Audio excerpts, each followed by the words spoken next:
हो, तुमचा प्रश्न तुम्ही एकदम योग्य विचारला.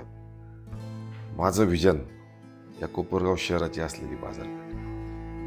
खऱ्या अर्थानं जर बघितलं, हिंदुहृदय सम्राट शिवसेना प्रमुख श्रीमान बाळासाहेब ठाकरे यांच्या विचारांना आम्ही सगळं कुटुंब आमचं प्रेरित झालं. शिवसेनेचं काम करत असताना अनेक पदं शिवसेनेच्या माध्यमातून ते पदं घेऊन जनसेवेसाठी, जनहितासाठी, बाजारपेठेसाठी मी आणि माझं कुटुंब सतत काम करत राहिलो. विजन जर आमचं विचारायचं म्हटलं तर विजन आमचं एकच, कोपरगाव शहरात पहिले पार्किंगची व्यवस्था, धूळमुक्त कोपरगाव. शहरामध्ये अनेक खड्डे पडलेत. बघायला गेलं, या रस्त्याचं काम लवकर झालं पाहिजे, तो रस्ता लवकर झाला पाहिजे, खड्ड्याचं डागडुजीकरण लवकर झालं पाहिजे, अनेक जण म्हणतात. पण त्यामागचा जर विचार केला, रस्त्याचं काम देत असताना जो ठेकेदार असेल तो ठेकेदार प्रॉपर इंजिनियर असला पाहिजे, डिग्री त्याकडे असली पाहिजे.